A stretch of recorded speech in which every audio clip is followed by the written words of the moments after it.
Esta historia comienza a 13 metros y 50 centímetros de la línea imaginaria del Ecuador, pero también comienza de manera curva, de forma recta, en relieves altos, en llanos claros. Empieza desde niños, desde ahora, desde entonces, por ahora y para siempre. Comienza dentro de todo y por fuera de todo. Comienza por amor, comienza de la pasión, comienza sin razón. Comienza espontáneamente, diariamente, definitivamente, religiosamente, pero sobre todo, absolutamente.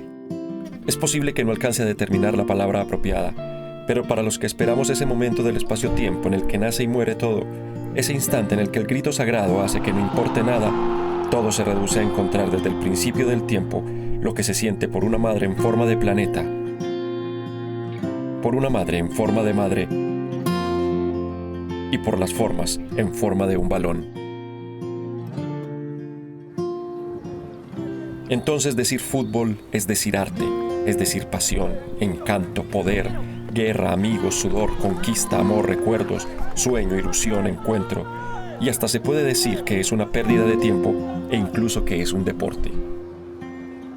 Lo bueno o lo malo tiene todo y nada que ver con el sentimiento que se gesta desde el mismísimo momento en el que somos atrapados por la inconsciencia maravillosa y bendita de usar los pies además de caminar para chutar.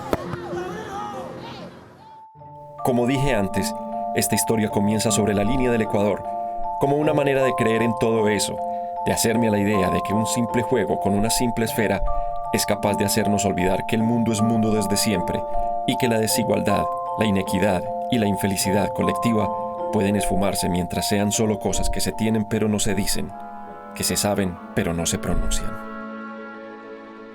Empecemos. Todo se dio por los devaneos que la diosa Fortuna, como diosa que es, pone ante los ojos de los mortales esas sutilezas con las que creemos que todo es por su gracia o por algún otro dios mayor.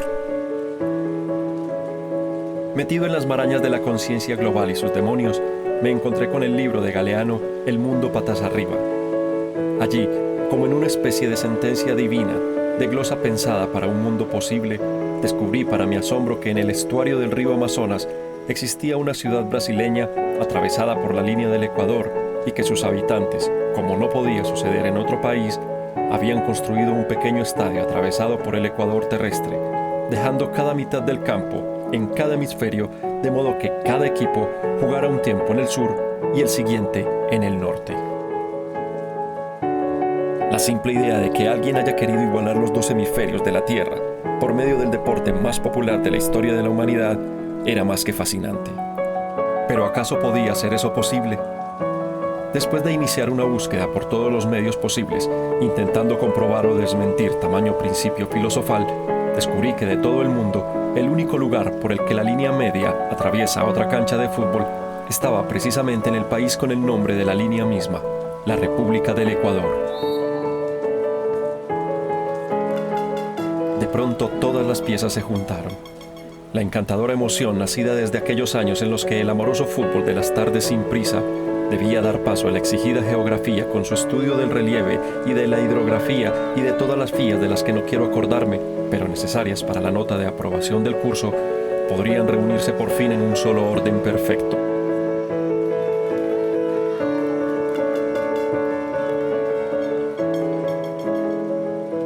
Motivado más por una deuda de gratitud que de imposición, iniciaría un viaje que empezaría en Calacalí, parroquia de Quito, capital del Ecuador, sitio del pequeño estadio ensartado por el límite imaginario. De allí daría el salto hasta Leticia, en la Amazonia colombiana, en donde quería tomar un barco o lancha o balsa o lo que fuera, para intentar hallar el por qué Brasil significa fútbol, el Amazonas significa vida, y el fútbol, a ellos, les significa todo.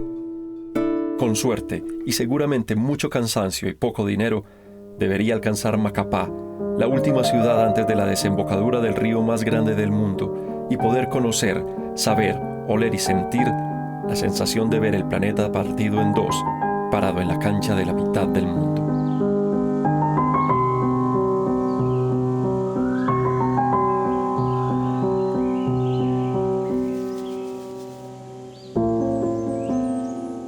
Y entonces, Ecuador.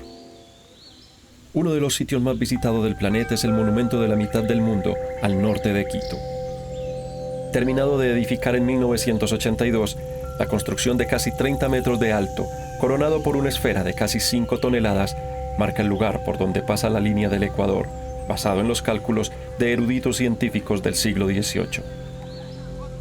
Sin embargo, el siglo XX trajo consigo la invención del GPS, y para tristeza y decepción del mundo entero, el monumento quedó 240 metros al sur de la verdadera línea. Esto, sin embargo, no ha parecido que le importe a los millones de turistas que siguen intentando parar un huevo, hacer que el agua gire en sentido contrario o creyendo que parándose en la línea pesan menos. Pero mi objetivo estaba 7 kilómetros más al occidente, Calacalí. Siguiendo por una carretera acompañada por la línea del Ecuador, se llega a esta pequeña villa en la que el tedio es el compañero de todas las horas, pero para nosotros era la promesa del encuentro esperado.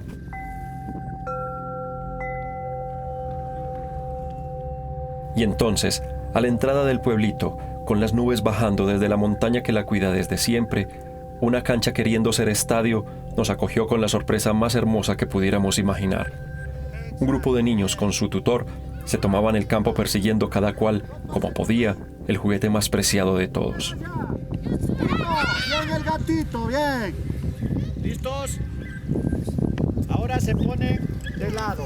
Timo Isa Castro era el nombre del profe que animaba a los niños a que siguieran intentándolo, a no desfallecer, a colmarlos de ánimo y cariño, pero sobre todas las cosas, de sabiduría.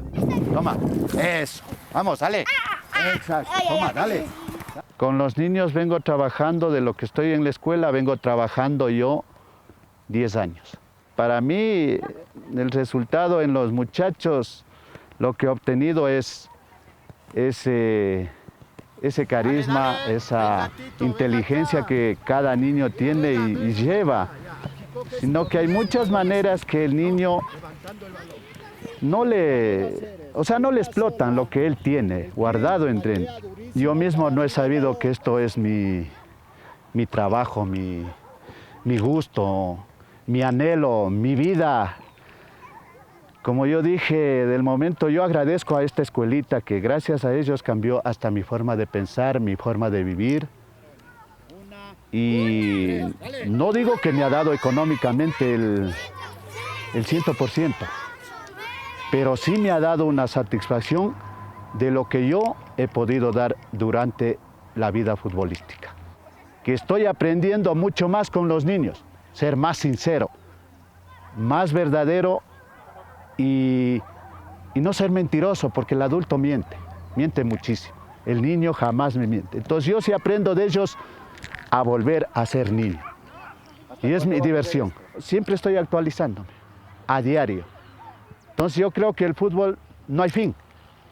No hay fin. Yo creo que esto se acabará cuando me llegue la hora de caminar a donde todo camina. Eso. ¿Listos, muchachos? Bien, mijos. Ahora. Hacemos con borde externo. Sí, borde externo. La misma, ¿no? Pero borde externo. Mira. Ya. Conducimos con la derecha mismo, pero enganchamos borde externo. ¿Sí? Eso. Ahí. Perfecto. Bien. Acá pisamos y luego regresamos. Con la izquierda, así mismo, y enganchamos. Borde externo, así, y regresamos. Perfecto. ¿Listos? Con el pito trabajamos. Sacándolo de su clase, quería saber qué significaba para él estar en una de las 2 canchas ecuatoriales del mundo. El de estar en la mitad del mundo, para mí es un privilegio. Muchas veces renegamos de lo que tenemos y envidiamos de lo que tiene otro país. Y yo lo que más quiero es que mi pueblo cambie la forma de pensar. Entonces eso yo quiero muchos valores de los niños, quiero esa importancia a lo que más les meto. Eso es. ¿Listos, muchachos? ¡Vamos, Ochita! ¡Dale! Eso, bien, mija, eso, gira. Perfecto. Las enseñanzas simples de seres sencillos como este Timo, que no es ningún engaño, es posible que sean esa base por la que Ecuador ya no se considere más aquel pequeño país del fútbol mediocre. Dejamos al profe con sus alumnos y nos encaminamos por fin a lo que veníamos. Para mí, los 13 metros y 50 centímetros que separan la mitad del campo del estadio de Calacalí de la línea del Ecuador se habían convertido en una obsesión marcada. Desde casa, y valido de las herramientas de la red mundial y demás aparatos modernos, nos situamos a 0 grados, 0 minutos y 0 segundos.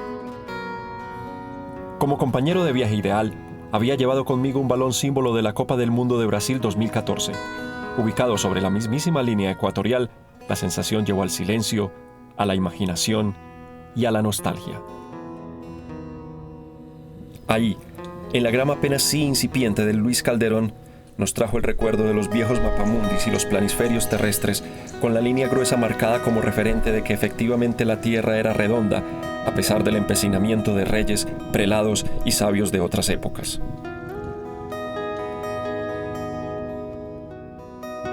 Dos chicos que andaban por allí miraban como una vitrina llena de dulces el brazuca que parecía a su vez llamarlos.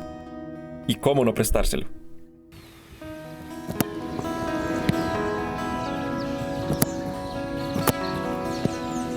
Viéndolos jugar, pensaba en los años en los que las inquietudes empezaban a saltar por las chicas que nos hacían ojos, con la promesa de bailes de garaje y tomadas de mano inofensivas que, sin embargo, jamás, nunca, ni por casualidad, cambiábamos por los amigos compañeros de los intensos días de fútbol. Lo siento, Beatriz.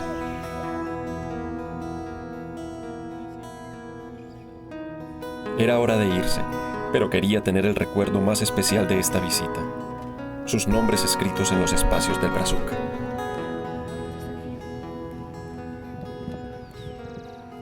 De esa manera terminamos nuestra visita al Ecuador.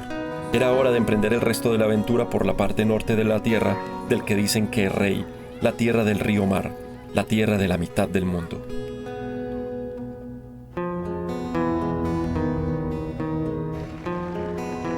Reza en la Plaza de la Independencia de Quito, que le pertenece a esta ciudad la gloria del descubrimiento del río Amazonas, por ser desde allí, desde donde partió por allá en 1541, el español Francisco de Orellana, con la expedición que habría de navegar por completo el río más grande del mundo. Siguiente parada, Leticia, en el Amazonas colombiano. Después de unas cuantas horas de vuelo, avistamos la serpiente de agua y el extraordinario paisaje que se genera alrededor del portentoso río Amazonas. Son 3.900 kilómetros desde aquí hasta su nacimiento en las heladas montañas de Perú, y llega con el caudal que lo ha hecho convertirse en uno de los destinos preferidos del mundo. La primera impresión con la que el visitante se encuentra en Leticia es con unos agradables 34 grados centígrados que parecen una masa amorfa que lo quiere devolver a uno por donde llegó. Luego, después de que la humedad de casi el 90% ha permitido que el aire le deje espacio a la respiración, se puede ver que esta ciudad es como cualquiera del trópico, con su desorden característico, sus calles a medio terminar, motos en la misma proporción de las personas, comercio de todo y unos 84 metros sobre el nivel del mar metidos entre la selva más espesa del planeta.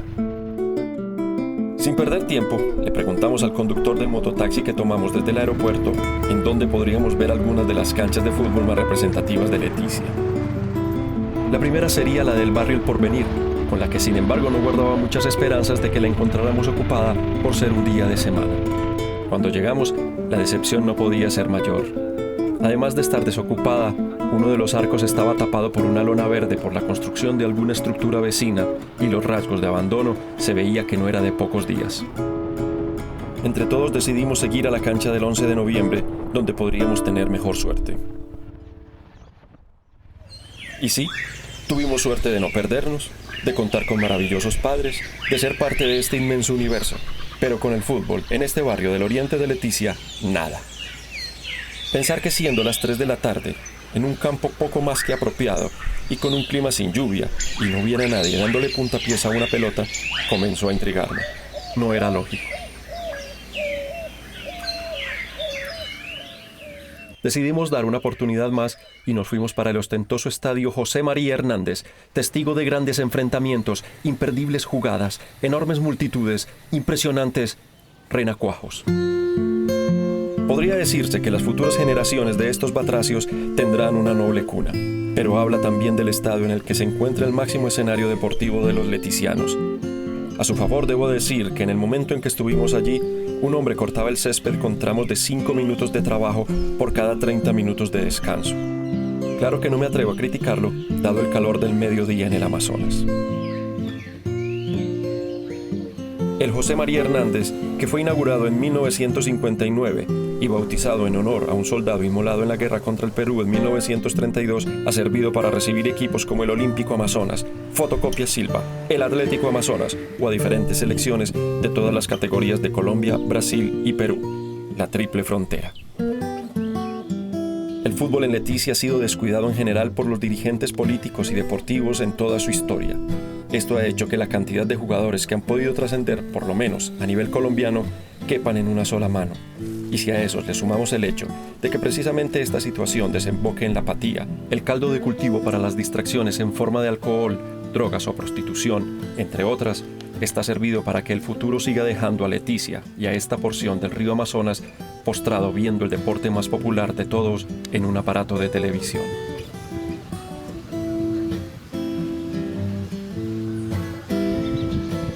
Cuando salimos del estadio, nos comentaron que a unos 20 minutos en lancha, remontando el Amazonas y en medio de la selva, estaba Messi.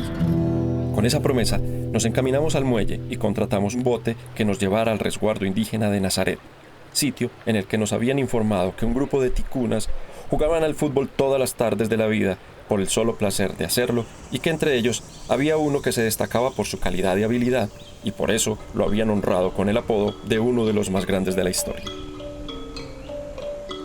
Al primer contacto con el río Amazonas, la sensación de desamparo, impotencia y reducción de tamaño personal es inmediata. La belleza del gigante no se puede contar, solo digerir. Es como tratar de describirle los colores a un ciego de nacimiento. La única forma posible es estar allí.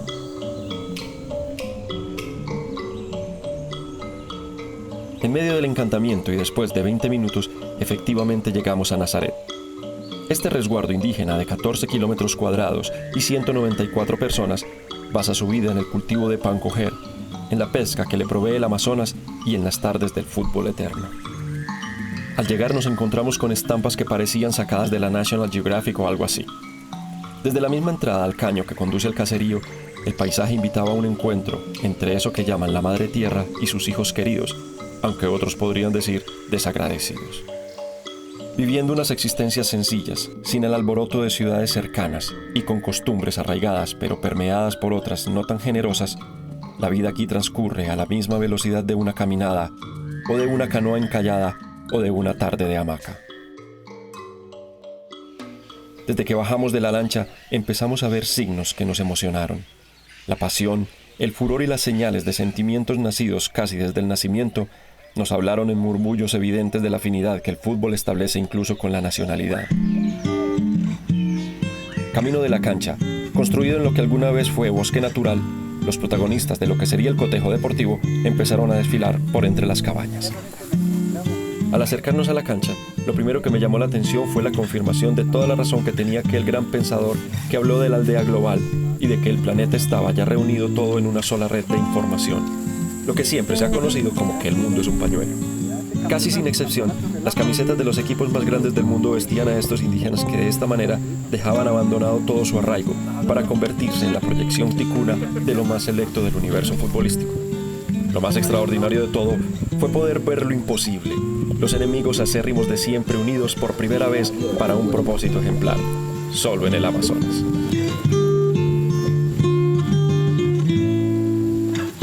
Las carencias en la mayoría de los casos se presentan en forma de diatriba y otras veces simplemente nos hacen conformarnos. La pasión por jugar es igual en todas partes, sin importar las condiciones.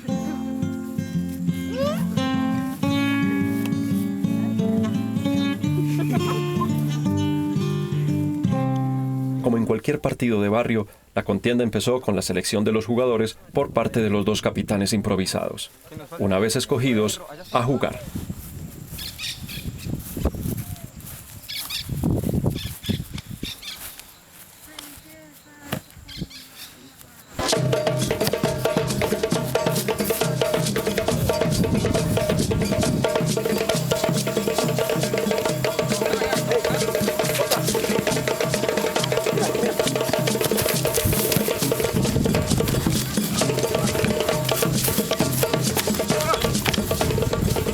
Uno ve lo que quiere ver, Y posiblemente para ellos, Omar Sandro Gregorio era la transfiguración del 10 de la selección argentina. No tanto, pero lo cierto es que contrario a lo que imaginaba, estos jugadores de lo más oriundo del trapecio amazónico colombiano tocaban el balón con criterio, con tranquilidad y hasta con armonía. A pesar de un campo en el que los baches parecían más accidentes geográficos que imperfecciones, pudimos darnos cuenta que el fútbol es un motor lo suficientemente poderoso como para obviar cualquier situación, y más si ellos mismos lo sienten, como Moisés. Fútbol para mí significa el fútbol, es donde uno comparte alegría, la amistad, la felicidad. Patear balón para mí me satisfecho, gozando la vida que tengo como juventud y demostrar que uno también puede ser un jugador bueno, profesional. Y claro, en una comunidad como esta, donde los vínculos son tan necesarios, el fútbol no podía cumplir un mejor papel. El fútbol para la comunidad significa unión, integración, pasión, ver que los hijos están ahí jugando, los nietos están jugando, ¿sí? El papá, ver los hijos del papá jugando, hace mucho que eso se integra el fútbol a la comunidad.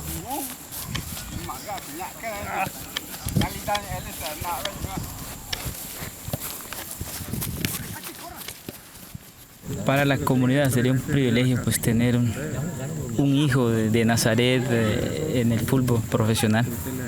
Sería un orgullo que Nazaret pues tenga una representación a nivel nacional, cualquiera de los equipos que sea. Las aspiraciones de lugares lejanos y de sueños tan distantes como su asentamiento le daban a esta tarde de febrero caluroso un cierto tinte de nostalgia. Los enfrentamientos recurrentes, tanto de locales como de visitantes, entre equipos de Brasil y de Perú, en los que dividen resultados siempre distintos, es la única manera que tienen para cruzar las fronteras geográficas que se imaginan más allá de su pequeño entorno, y de levantar a las que por su peso posiblemente jamás los dejarán despegar. Pablo, sin embargo, pues el fútbol a nosotros nos gusta porque es un medio para podernos aprovechar el tiempo libre, para un poquito olvidarnos del alcohol, de la drogadicción. Eso nos evita no tener malos pensamientos. O sea, el fútbol es como lo llevamos por dentro, no es una pasión. O sea, aquí en la comunidad, todos los abuelitos, los que han pasado jóvenes, todos han practicado el fútbol. Han practicado, por lo menos yo tengo 40 años y 40 años estoy practicando el fútbol. Estando parado allí viendo jugar a estos talentosos en su nivel, jugadores de fútbol, empecé a cuajar una idea que se me convertiría en una obsesión en lo que faltaba de mi viaje. El partido terminó con un 2-1, pero no me di cuenta a favor de quién, y creo que a nadie le interesó tampoco porque no hubo algarabías o festejos desaforados. Finalmente ese es el sentido básico que en todas partes este juego transmite allá en lo profundo y que no persigue más que hacer sentir por un instante que el universo gira en torno a ahí. Antes de irnos, les pedimos que nos dejaran para siempre sus nombres escritos en el primer balón decente con el que habían podido jugar desde hacía algún tiempo, y con la promesa de que en lo posible les haríamos llegar algunos nuevos, de modo que pudieran seguir enalteciendo este juego más allá de los grandes estadios, los endiosados nombres y los encumbrados medios.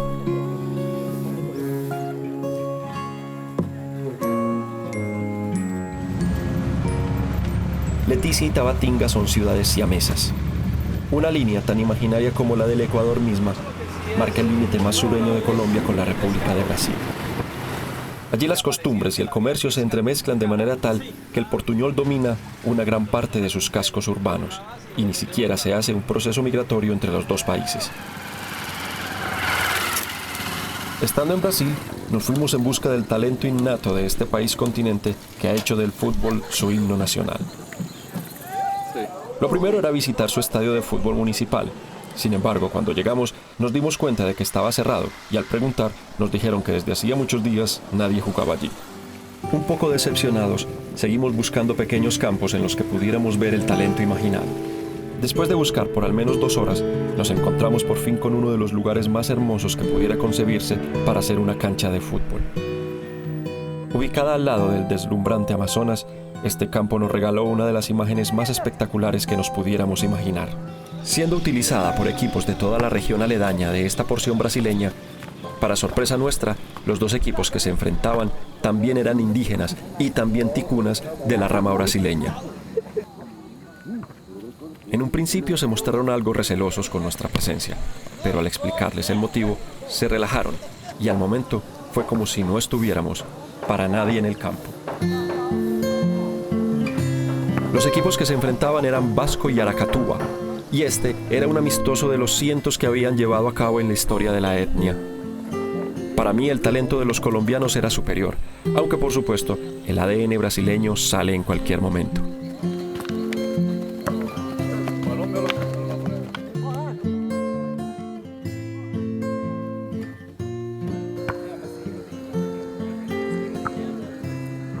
Con un 5-2 final a favor de Vasco, terminó el partido. Quisimos hablar con alguno de ellos y llevarnos sus nombres, como en Calacalí y Nazaret, escritos en el balón. Con lo segundo no hubo problema, pero ninguno quiso acercarse a conversar, tal vez por algún recelo o porque simplemente no querían.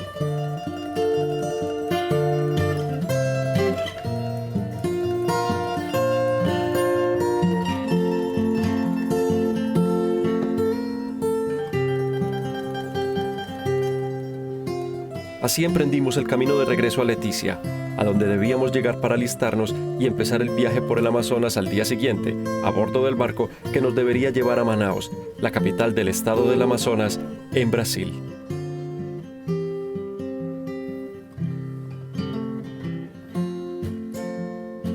De regreso, no pudimos dejar pasar la oportunidad de apreciar los impresionantes encantos que cada día regala esta parte del planeta Tierra. ¿Será que hay que agregar algo?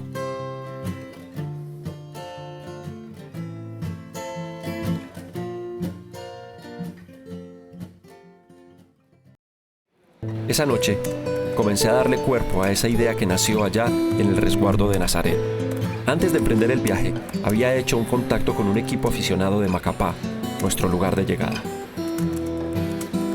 En ese entonces, la idea era que pudiéramos encontrarnos para hablar de fútbol, compartiendo modos de pensar y de sentir, pero unidos por el puente sin estructuras que es este deporte. Se me ocurrió entonces que nos viéramos en el estadio de la mitad del mundo, que me dejaran jugar en algún equipo improvisada si fuera por 2 minutos y 27 segundos, y me permitieran tener el inmenso honor de haber pisado el gramado más cargado de connotaciones que se me pudiera ocurrir. Las gestiones para el préstamo del estadio y demás tendrían que ser hechas por ellos, por obvias razones, y nosotros tendríamos que hacer 2 cosas. La primera era un correo electrónico, y la segunda, esperar. La siguiente etapa de nuestro viaje a la cancha de la mitad del mundo comenzó ruidosa, algo incómoda y no muy glamorosa que digamos. El mototaxi que debía transportarnos hasta el embarcadero de Tabatinga se bamboleaba como poseído por algún demonio amazónico. Después de unos 20 minutos de recorrido, a eso de las 9 de la mañana, llegamos al puerto. La primera impresión es que uno llega a una terminal de buses intermunicipales y no a un embarcadero del río más grande del mundo. La cantidad de gente de todas las procedencias, condiciones y hasta edades, y de artículos tan disímiles que servirían para llenar los almacenes de comercio de cualquier ciudad, crean cierto abrume que se entremezcla con el calor que a esa hora del día ya ha empezado a hacerse poco menos que insufrible. La cita del abordaje es de 3 horas de antelación que deben sortearse con estoicismo, paciencia y mucha resignación. Los tiquetes comprados con anterioridad no significa que aseguren un puesto determinado en el barco, y por eso, la fila para ingresar lo más rápidamente posible apretuja la carga que inconfundiblemente nos pinta como habitantes de un mundo en desarrollo o ubicado en tercer lugar de una escala que nunca comprendí o simplemente un mundo real, complejo y vivo. El abordaje es lento como el sopor que marca el tiempo en los pueblos por debajo de los 100 metros sobre el nivel del mar. Son unos 200 metros que deben hacerse caminando hasta llegar al lugar donde nos esperaba el barco, con el nombre de una de las advocaciones religiosas más seguidas y apreciadas por los católicos de todo el Santoral, el Sagrado Corazón de Jesús. De esta manera comenzamos una nueva parte de la aventura por el río Mar. Para los brasileños el Amazonas se llama Solimões desde este sitio hasta Manaos, a donde llegaríamos después de 1.600 kilómetros y 72 horas de navegación continua con paradas esporádicas en los pueblitos ribereños para dejar y embarcar pasajeros y carga, y sin ninguna posibilidad de teléfono, internet o nada parecido. Siendo las 12 del día de un sábado cualquiera, empecé a sentir la fascinación instalada seguramente hasta el martes siguiente, cuando pudiera ver Manaos en todo su esplendor. Ese primer instante Como todas las primeras veces, se quedó definitivamente en la parte de la cabeza en donde reside lo insuperable. El Sagrado Corazón de Jesús, como los barcos similares a él, tienen 3 plataformas y una bodega que son ocupadas por los pasajeros y la carga. En los 2 primeros pisos, el viaje, no importa si es por 2 horas o por 72, debe hacerse en el confort, como quiera que éste se conciba, de una colorida hamaca tropical. Además de tener que ser traída por cada quien, la acomodación es sin reservas y los mejores sitios son tomados por los primeros que ingresan, hasta que las 2 plataformas quedan colmadas sin espacio apenas para respirar. El equipaje no se guarda sino que se cuida, debido a que no existen armarios o cajones para tal propósito. Por lo tanto, lo ideal es viajar en compañía o hacer amigos de viaje que ayuden en la vigilancia.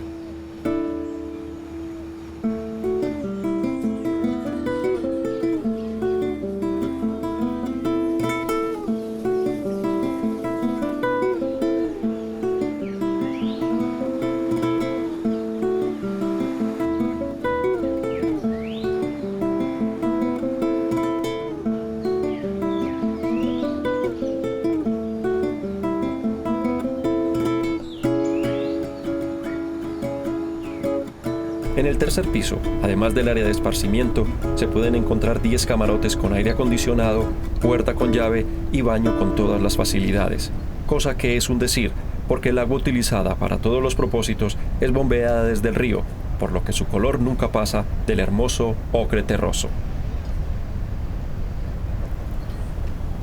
El viaje en hamaca es el más utilizado no solo por su bajo costo, sino porque es el preferido por la cantidad de turistas, la mayoría del norte, que no entienden cómo los pueblos del Ecuador alcanzan a vivir como viven y desean tener la aventura de haber sobrevivido a 3 noches con sus días a esta especie de suplicio tradicional.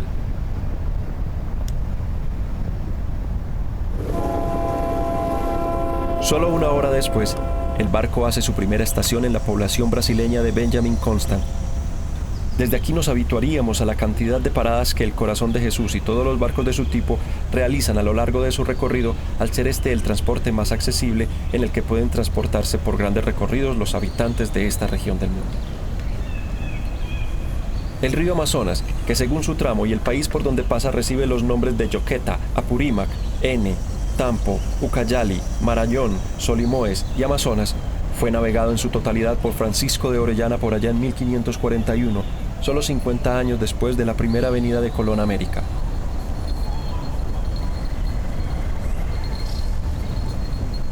De hecho, fue Orellana el que lo bautizó con el nombre de las míticas guerreras de la mitología griega, después de tener un enfrentamiento con una tribu en el que las mujeres eran aún más aguerridas que los hombres y de conocer leyendas de tribus constituidas solo por señoras muy bravas. La mayoría de los 7.062 kilómetros de longitud corren casi de manera paralela a la línea del Ecuador hasta el Océano Atlántico, con una pasividad tan impresionante que pareciera que el barco está detenido.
el camino de un río es desviado y los imperios sufren mutaciones, se empezó a hacer evidente en los detalles minúsculos que en los lugares sin mención residen. Un vaso que se resbala sin ser determinado. Las sombras que danzan por la tarde. Una cuerda que sostiene algo. Un alma sin su cuerpo.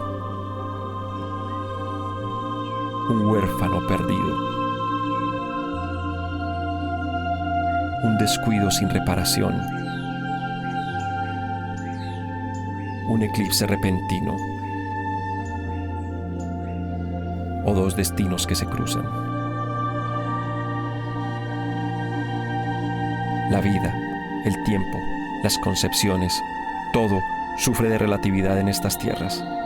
Pasar más de 3 días en un barco que navega sin apenas detenerse, fractura en parte la razón y obliga a preguntas internas que al hacerlas se convierten en sesiones psicológicas garantizadas. Y entonces, tan fácil como si nada, por compañía, la lluvia. Porque no es soledad lo que se siente. La peor soledad es no tener a dónde llegar y el río simplemente va sin volver, sirviendo de transporte a un destino que sabemos, o puede que transfigurado en gotas de lluvia se vuelva eterno, y esa eternidad sea la que nos quita o nos devuelva la nostalgia. La última noche nos promete para mañana Manaos.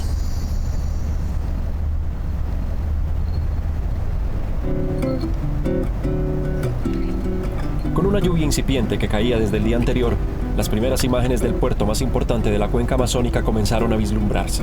Después de tantas horas de viaje, del cansancio de no hacer otra cosa que contemplar, la expectativa por entrar en una ciudad precedida por el embrujo, la fascinación y el encanto de estar en medio de la selva, crea una ansiedad que lo único que hace es crecer.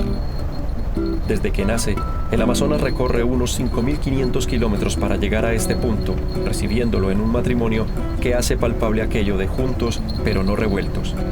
El principal afluente del río Amazonas es el río Negro, bautizado así por la expedición de Orellana hace más de 4 siglos por el color de sus aguas.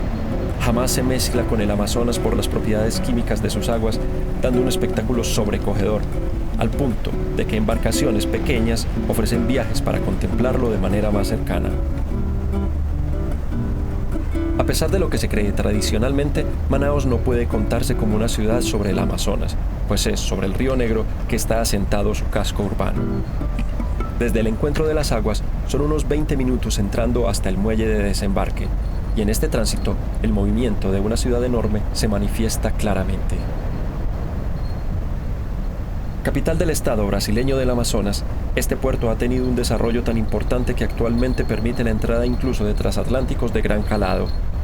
El nombre Manaos se debe a una tribu que habitaba la región, y su economía se basa en las refinerías de petróleo, el comercio y el turismo, y aunque su gran auge fue durante la fiebre del caucho a principios del siglo XX, conserva la fascinación por el lugar geográfico que ocupa. Y ahí está el calor. Listo para atacar con la sensación térmica de sus 34 grados centígrados y su humedad por encima del 95% casi permanente, para recordarle a uno que estamos cerca del Ecuador en uno de los sitios más complejos de toda la Tierra. Después de abandonar el barco con el sentimiento encontrado de haber experimentado algo que se vive una sola vez en la vida, pero que siquiera se vive una sola vez en la vida, tomamos un taxi que nos llevara al hotel. Ahí es que puede verse todo el fragor de esta ciudad tan ciudad como cualquiera del tercer mundo, en un país con pretensiones de ser del primero. Los más de 2,5 millones de habitantes distribuidos en su área metropolitana viven en su mayoría en el casco urbano, haciéndola una de las más pobladas de todo Brasil. ¿Y del fútbol qué? A decir verdad, fue la primera decepción. Interesado en tomar de primera mano el sentimiento que el fútbol generaba en los habitantes de esta ciudad, le pregunté al taxista con nombre de Virtuoso que nos llevaba cómo era la situación del fútbol en Manaos. Atualmente, o futebol Manaus é cenário nacional Série D. É a 4ª divisão do futebol nacional. E os times que tem aqui atualmente está na campeonato amazonense, né, campeonato local, e disputa também a Copa Verde, né, que é um campeonato da região amazônica. futebol aqui não sobrevive só do futebol, né? Acho que para talvez melhorar um pouco teria que ter incentivos, patrocínios, os que eles não têm atualmente, né? Há muito tempo não tem, por isso que o futebol está onde está, né? Os times são pequenos, não tem projeção nacional e fico aí nesse campeonato só, o campeonatozinho mesmo da região e sem disputa fora do estado, né? Con un panorama tan poco prometedor y después de dejar el equipaje en el hotel, nos fuimos a buscar canchas en barrios populares que nos permitieran ver el fútbol brasileño en su más básica expresión. Al norte nos encontramos con el barrio Flores, un barrio de extracción humilde cuyo eje principal es el campo de arenilla fina y blanca que rebota la luz del sol como un espejo desigual. Allí nos encontramos con un grupo de chicos con su tutor que al vernos se interesaron en el balón que llevábamos. Ante eso, les prestamos la bola, como dicen allí, para que jugaran mientras nosotros los veíamos actuar. Una de las primeras impresiones que tuve y con las que me quedé en todo el viaje fue que desde muy niños los brasileños prefieren jugar descalzos, sin temor a las heridas o a las lesiones que esto podría conllevar. Tal vez sea por eso que al ponerse las zapatillas o el botín apropiado tengan la facilidad para hacer los goles de larga distancia que caracteriza al jugador brasileño. Es posible. Un rato después, conversamos con el profe Pablo Passos y sus motivaciones para entrenar a estos muchachos. Ei, tem que ter atrás aqui, tem que ficar atrás fixo aqui, não fica atrás fixo. Bom, o meu motivo é só tirar esses meninos da rua, que estão fazendo nada na rua, trazer para o campo, para ver se no futuro sai alguma coisa que melhore daqui para o futuro. Porque se deixar esses meninos que têm 14, 15, 16 anos aqui, sem fazer nada, é ruim. A situação dos pais são difíceis. Os pais trabalham o dia todinho, os filhos ficam na rua sem fazer nada. Então eu morava em Parintins, aí vim para cá e vi a situação do bairro que estava. Aí pensei, vamos montar uma escolinha de futebol aqui. E essa escola, ela é registrada em cartório, entendeu? Aí fui com cada um, chamei para a beira do campo. Vocês querem jogar bola? Vamos jogar bola, vamos montar uma equipe. Aí montamos essa equipe, a escolinha de futebol, que se chama Trovão Vermelho Futebol Clube. Ó do meio, rápido, isso! Já tá marcado aí. Porque o futebol é uma brincadeira, né? Se torna uma brincadeira. Ao mesmo tempo tá brincando, mas ao mesmo tempo estou educando, certo? Conversando, dando palestra, ensinando eles as coisas melhores do futuro. Porque o nosso futuro hoje está meio complicado, certo? Então a gente tem que ensinar um pouquinho a maneira do futebol. Então a gente traz eles da rua, ensina um pouco de futebol, mas ao mesmo tempo também ensina uma prática da vida. Vai, fica, né? Fica! Vai. ¿Por qué Brasil gusta tanto de futebol? Nós somos os verdadeiros futebolistas do mundo, né? Então, eu acho que está no sangue do brasileiro o futebol. Acho que não são todos, mas aqueles que nascem com aquele espírito esportivo, aí cai pro meio do esporte que é o futebol. Caiu! O futuro do futebol no Brasil é muito bom, certo? Só que a gente não tem uma verba, um incentivo do governo. Se o governo ajudasse um pouquinho mais a gente, nós teríamos condições desses meninos daqui sair. Tanto é que o Amazonas não tem muito jogador profissional, certo? Que foi para fora, bem pouco aqui no Amazonas. Mas por quê? Por causa do incentivo. Os governantes daqui não ajudam a gente em nada. Certo? Se eles dessem uma força para a gente, eu tenho certeza que muitos alunos desses daqui que estão hoje aqui com a gente sairia daqui no futuro um grande jogador de futebol. Las 2 horas del juego diario se fueron en un instante. Al terminar, les pedimos que nos firmaran el balón como ya lo habíamos hecho habitual.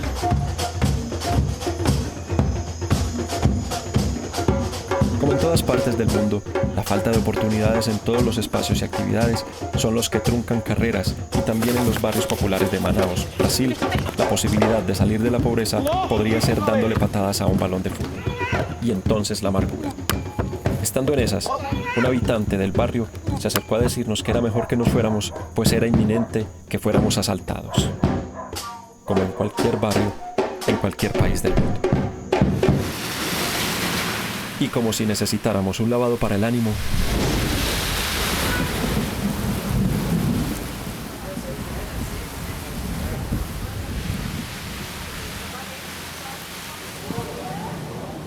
esa tarde nos tomamos un respiro pretendiendo dejar el fútbol de lado y nos fuimos a conocer una de las joyas de Manaus, el Teatro Amazonas. Inaugurado en 1896, cuando la fiebre del caucho producía las grandes fortunas del norte de Brasil, esta obra de arte ha sido y sigue siendo el hogar de miles de grupos artísticos que cada semana se presentan ante las galerías llenas de espectadores. Infortunadamente, nosotros llegamos la única semana que no había funciones, pero por lo menos pudimos apreciar la belleza de esta obra inspirada en la capital de Francia, razón por la que Manaos se le conoció como la París del Trópico. Y como si todo estuviera compasado, al salir nos encontramos con una evocación. Uno ve lo que quiere ver, y yo cuando escuché la melodía que interpretaba este músico mendicante de la moneda de sobra, lo primero que se me vino a la mente por asociación fue el uniforme rojo completo del Liverpool Football Club y de su inmensa historia en todas las canchas de Europa y sus grandes enfrentamientos con los del Manchester United en el imponente Teatro de los Sueños, su estadio, donde el arte, la filigrana, el amor y la felicidad tienen lugar cada semana, justo como en el Teatro Amazonas. Uno ve lo que quiere ver.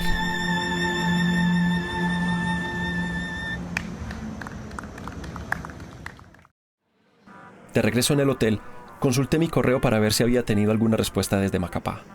La respuesta, aunque un poco lacónica para mi gusto, fue positiva. El Río Norte nos confirmaba que podíamos encontrarnos en el estadio Serao de Macapá, que ya todo estaba listo para atendernos y jugar. Todo estaba perfecto. Ahora el viaje tenía un mayor sentido. El solo hecho de pensar que podía al menos pisar el gramado de la cancha de la mitad del mundo me confería un honor vivido por pocos en el planeta. Con esa sensación comenzó el día siguiente. Durante la mañana estuvimos buscando otro campo en el que pudiéramos tener otro contacto con gente del barrio que viviera el fútbol de manera totalmente básica. Solo hasta pasado el mediodía nos encontramos con el barrio La Gloria, un barrio popular más cerca del centro de Manaos y de condiciones un poco mejores que las que visitamos la tarde anterior. Nos llamó la atención que los jugadores venían pertinentemente equipados en todos los sentidos, pero más aún que fuera un miércoles horario completamente laboral. Después nos enteramos que la mayoría habían pedido permiso en el trabajo, otros simplemente mandaron una excusa y los otros se encontraban en estado de desgracia operacional, es decir, sin trabajo. Lo primero que nos llamó la atención fue un pequeño grupo de niños que al margen de todo elevaban una cometa sin que les importara nada. Al fin y al cabo, hasta para elevar fantasías sirve un campo de fútbol. Mientras los mayorcitos terminaban de arreglarse y de esperar a los demás, nos encontramos con un grupo de niños que jugaban con total desparpajo a un lado de la cancha. Descalzos y sin preocupaciones, la técnica exhibida les salía como por genética pura. Como diría Ricardo en sus devaneos filosóficos, se me ocurría que en cada jugada, en cada gol, ha involucrado a alguien que tuvo una virtud y a alguien que cometió un error o simplemente que su pericia fue menor. La gambeta es el único engaño que no tiene castigo y la culpa en una cancha de fútbol, como la que ha llevado Barbosa y su maracanazo por más de medio siglo, puede significar la condena para siempre jamás. Con ellos aprendimos que el pasado, el presente y el futuro son solo palabras sin tiempo y que lo que ayer fue único, hoy ni siquiera es nombrado. Así nos lo aseguró un brasileño común y corriente, apasionado pero reflexivo. Es un mal de los brasileños, ¿sí? De los niños sobre todo. Ellos saben los principales. Por ejemplo, Neymar actual, ¿sí? Neymar, a mismo internacional, Cristiano Ronaldo, como siempre hablo ellos. A los restantes son pocos. A menos que ellos, por ejemplo, si ellos están jugando pelotas y es arquero, ellos saben los nombres de arquero. Y los otros ya no le paran bolas para saber el nombre. Así son. No se te deja dando la historia, ya sabes por qué, por ejemplo, cada uno tiene su estilo. Es tan bueno cuanto que lo otro, pero es diferente. Entonces, por eso que es genéticas, no apenas por la historia. Le gusta de los futbolistas que saben mucho, que es bueno, tal, pero él siempre tiene su propia manera de ser. Es por eso que sale tan diferente unos de los otros. Hacía rato habían empezado a jugar los adultos que vimos al llegar. Con una técnica menos depurada, tocaban el balón con la docilidad adquirida por práctica o por herencia.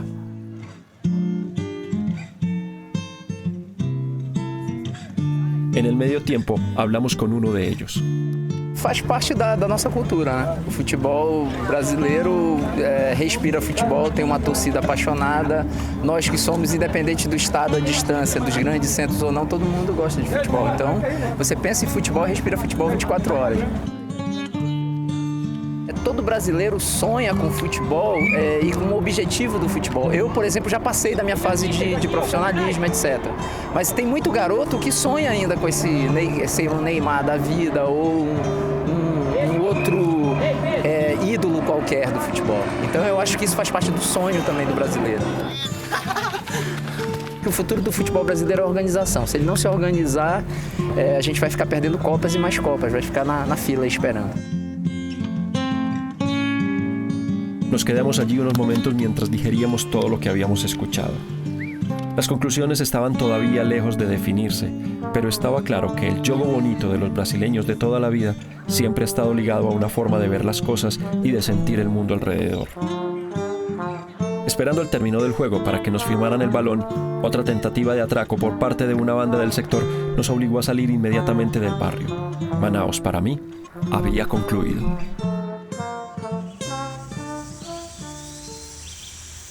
Alguna vez Italo Calvino dijo que la imaginación es un lugar dentro del cual llueve. El proceso imaginativo propio del desempeño mismo del fútbol tal vez no requiera de artilugios o elementos más extraños que un balón o una necesidad de ser feliz o de salir adelante o de vencer o de mostrar superioridad. Pero la geografía impacta e importa como las costumbres y hace que se establezcan líneas imaginarias que nos dividen en países y nos separen para siempre. Amarrada a la monotonía del nuevo viaje en barco, la lluvia nos acompañó gran parte de los 2 días de viaje hasta Santarém, la segunda ciudad más importante del estado norteño de Pará. Tendidos en hamacas como antes, con el mismo tedio creciente de antes y con muchos más kilómetros en la espalda, los signos también nos acompañaban para no dejarnos olvidar que por donde quiera que fuéramos, el deporte más multitudinario de la historia siempre estaría con nosotros mientras estuviéramos en este país. Siendo ya la tarde, justo antes de entrar a la ciudad, cruzamos otro río oscuro con el nombre de Tapajós y después Santarém. Santarém no es una gran ciudad, ni un gran puerto, ni un gran lugar en el mundo. Es conocido por un hermoso balneario a 30 kilómetros al que no tuvimos tiempo de ir y no más.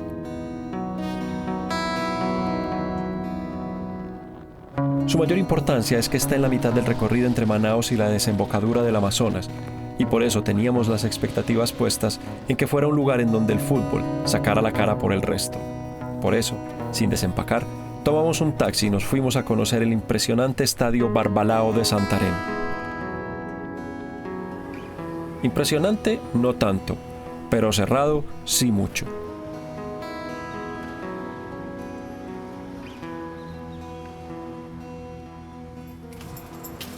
Nuestro primer encuentro con el fútbol de la ciudad no era el mejor, pero lo dejamos como asignatura pendiente para después.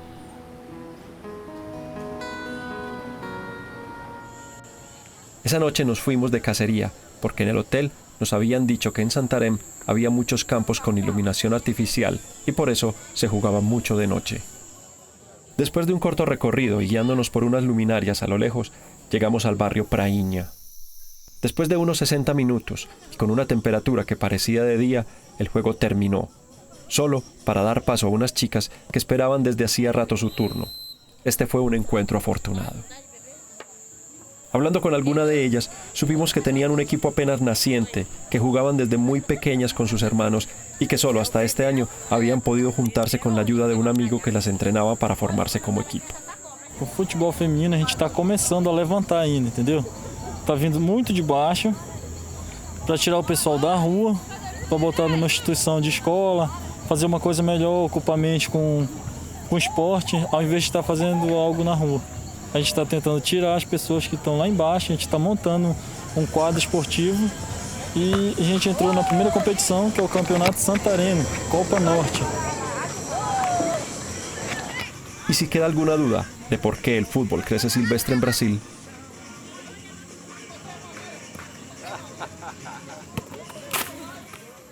desde principios del siglo XX, el fútbol femenino también ha sido impulsado desde Inglaterra para el mundo.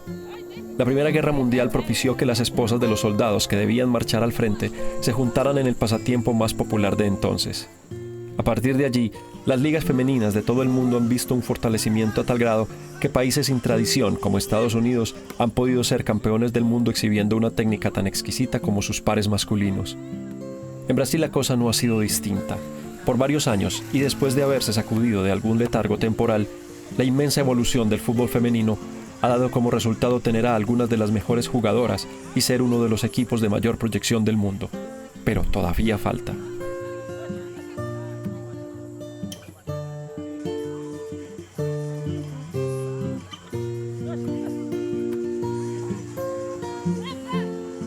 Esta calurosa noche terminaba con sensaciones especiales y con el gusto enorme que da a conocer a personas con pasiones intactas a pesar de las adversidades.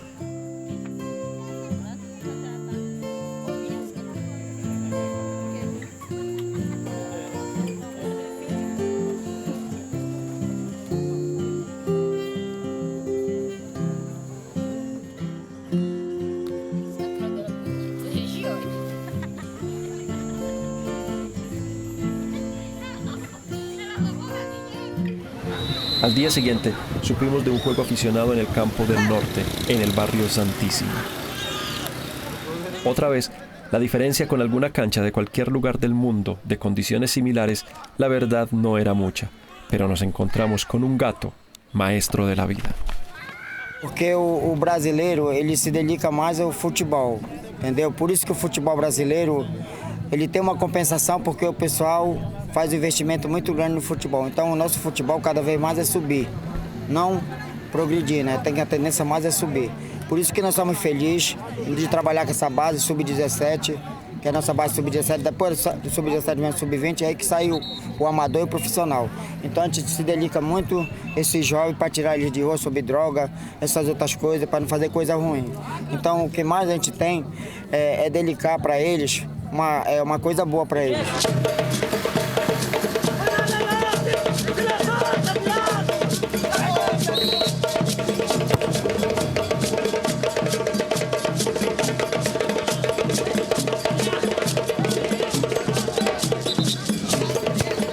Podría decir que Santarém contribuyó en este viaje a constatar la calidad y virtudes del futbolista brasileño, pero lo realmente significativo es que era la última escala de nuestra travesía por el río Amazonas en camino a la cancha de la mitad del mundo.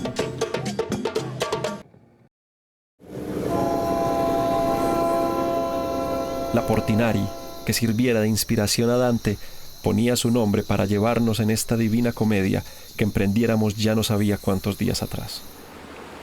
El tiempo se había detenido hacía mucho, y solo el artilugio del calendario escrito me situaba en el presente verdadero. Un presente que en el miedo inveterado al Amazonas yace la evidencia de que, como la mujer deseada, está hecho de fatalidades. Y ahí el color. Verde tarde. Verde lejos. Azul allá. Marrón miedo. Amarillo calor. Rojo contraste. Café viejo. Blanco salida. Naranja contigo. Verde verde. Y negro en su magnífica desolación.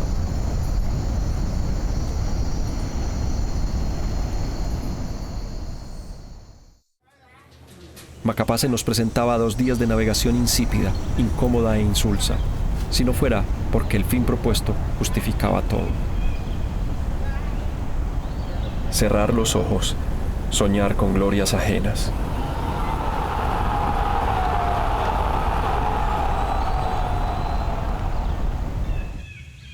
A 6.850 kilómetros del nacimiento del río Amazonas está Macapá.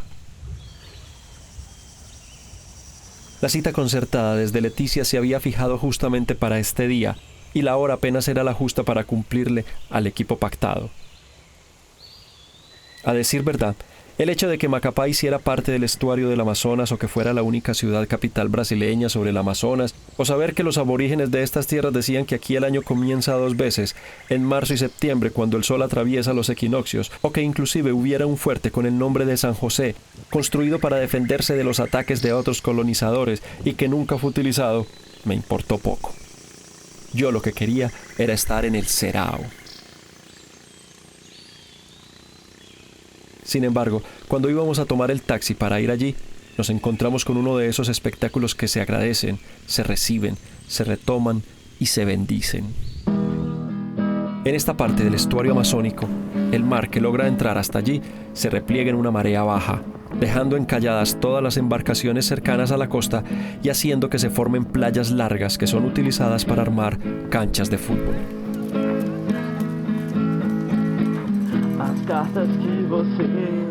La técnica que pudimos ver allí podría ser la envidia de muchas selecciones de fútbol juvenil del mundo. 2 de estos adolescentes, a mi juicio, tranquilamente serían los delanteros titulares de la selección Brasil de cualquier época.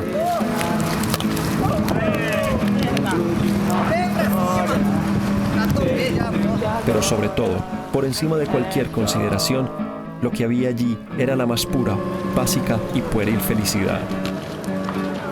Desde que salimos y a lo largo de todo el viaje nos encontramos con la transfiguración de la dicha misma, pero esa tarde de febrero en Macapá, Brasil, pudimos descubrirla con ojos para estrenar lo descubierto y alma para desechar lo desgastado. Antes de irnos, por supuesto que debíamos tener las firmas de estos cracks embarrados por la arena del Amazonas y guardar para siempre la dirección de esas miradas que resumieron en esos pocos instantes la esencia del por qué se hacen grandes travesías, se invierte todo el dinero, se trasnocha como sea, se madruga sin importar cuánto, se habla sin descanso, se pelea sin razón, se gestan matrimonios, se soportan tempestades o se espera eternamente a que el balón ruede por fin.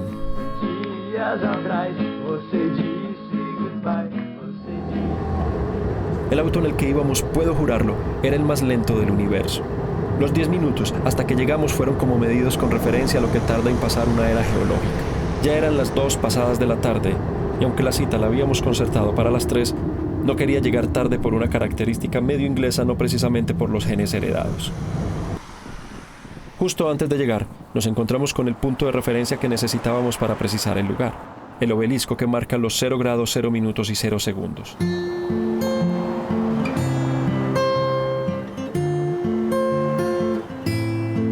Después de un rápido reconocimiento, allí estaba el coloso, el monumental, el impactante estadio de la mitad del mundo, el Serao.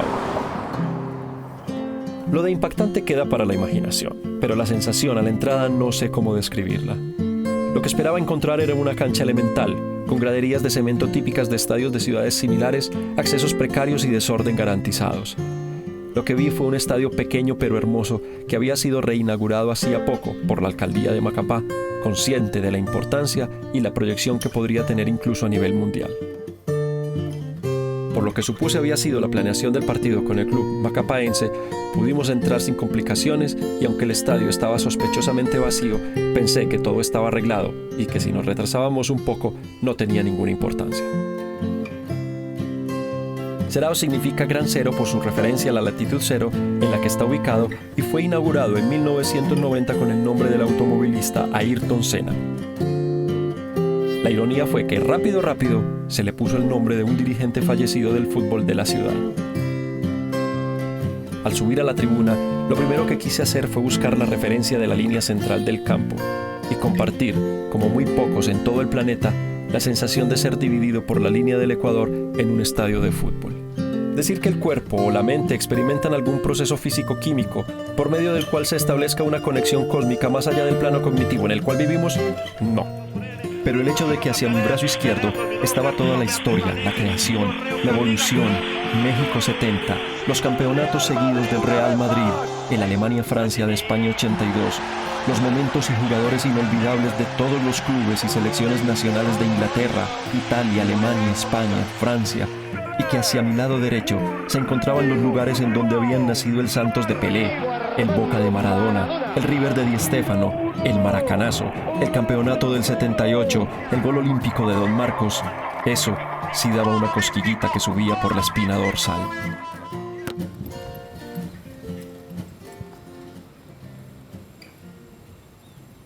Viendo que el acceso a la cancha estaba libre, quise pisar el césped del Milton de Sousa Correa mientras seguía esperando.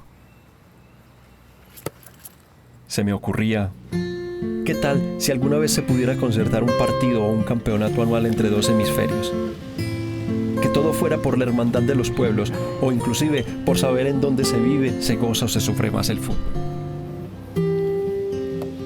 Todos los goles del mundo y de la vida de cada hemisferio, distantes y cercanos, ajenos y propios, sabidos y ocultos, robados y entregados, reales o ficticios, para mí podían caber en estos dos arcos desconocidos, propios de mejor suerte, aquella tarde de febrero tardío.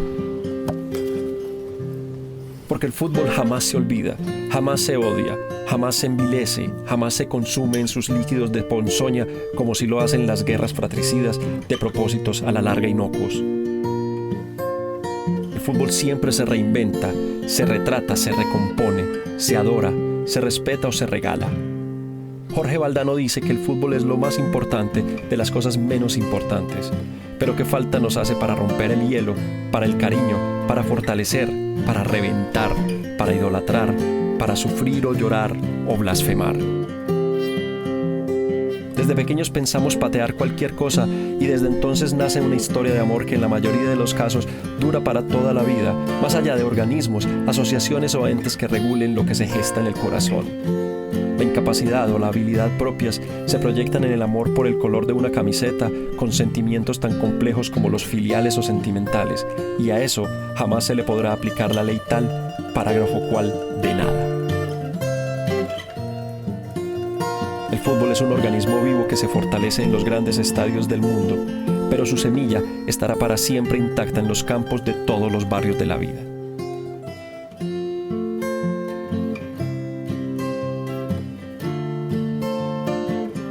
John Riley, el inglés que iba con nosotros en el barco de Manaos, dijo que tal vez el fútbol se basaba en lo tribal, en defender un territorio.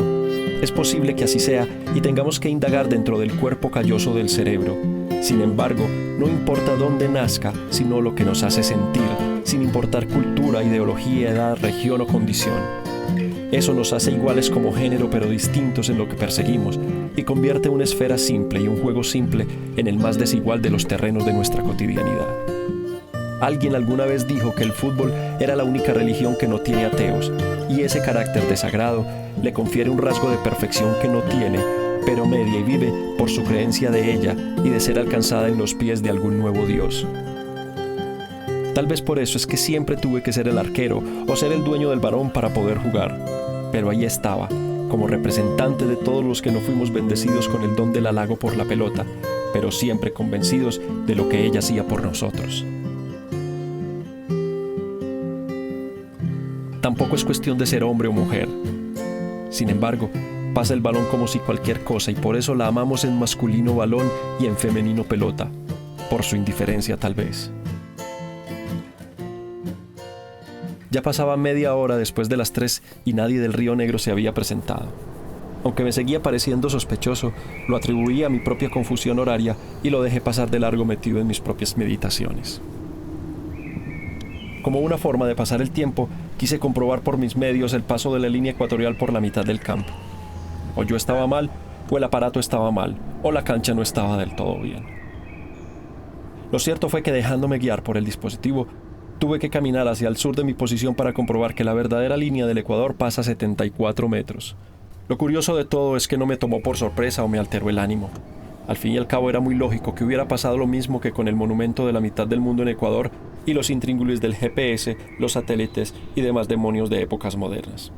Además, ¿quién era yo para debatir, controvertir o rebatir lo que ya estaba instalado en la cabeza de la gente de Macapá o incluso del mismo Galeano?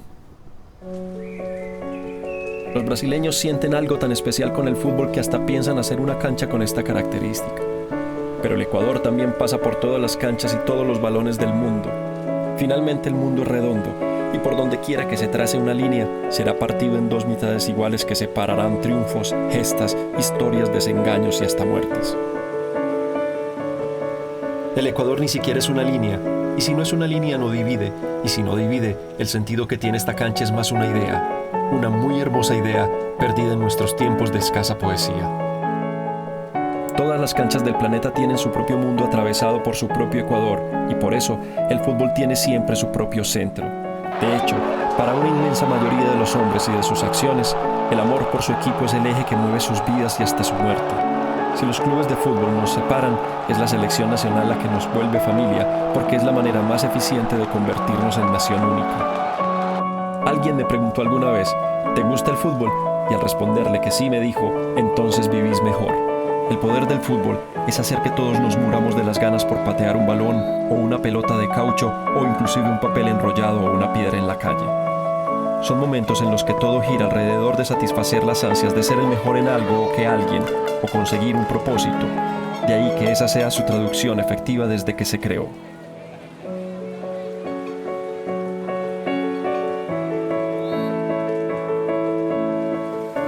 Esta historia empezó a 13 metros de la línea del Ecuador, pero no tiene final porque no importa cuántas palabras o cuántos libros o pastorales inmensas se editen para intentar explicar qué nos hace sentir el fútbol. Eso solo se describe cuando tenemos al frente la redonda figura de un balón bajo el redondo cielo del mundo. Ya habían pasado casi 2 horas y esperé, y esperé, y esperé, y esperé, y esperé.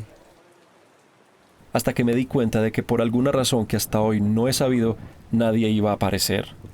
Lo único que me restaba era hacerle a mi manera un homenaje al sitio en el que estaba, con las herramientas que tenía y las habilidades que quedaban. Y entonces, desde lo más recóndito del tiempo, cuando el sol de la tarde era el que decidía hasta qué hora se jugaba y la angustia se medía en términos de cuándo empatar el partido, el niño eterno, el niño grande, el niño dejó salir la invocación, que por todos los años, para el universo y para siempre, será la que resuma todo y de una vez por todas. ¡Sí! ¡Poneme a vivir! ¡Ja! Ese instante me recordó una tarde de noviembre en 9º grado. Necesitábamos empatar para pasar a la final.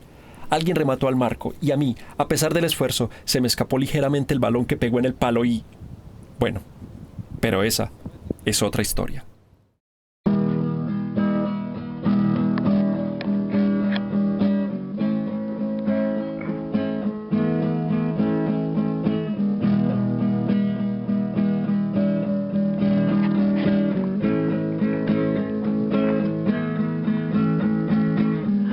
Cartas que você deixou comigo estão guardadas na minha gaveta.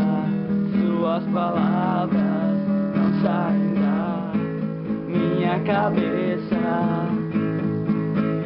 Lembro de nossa história, infelizmente agora é só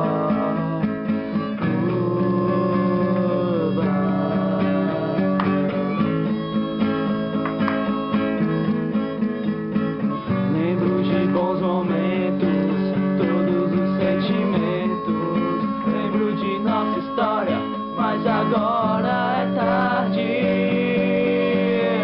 Yeah. Você disse goodbye, você disse goodbye, você disse goodbye, você disse goodbye.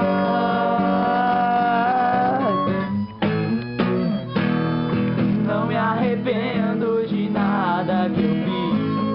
Sei que você sempre me quis, mas não sei o porquê você não quis mais. Dias atrás você disse goodbye, você disse goodbye, você disse goodbye, você disse goodbye.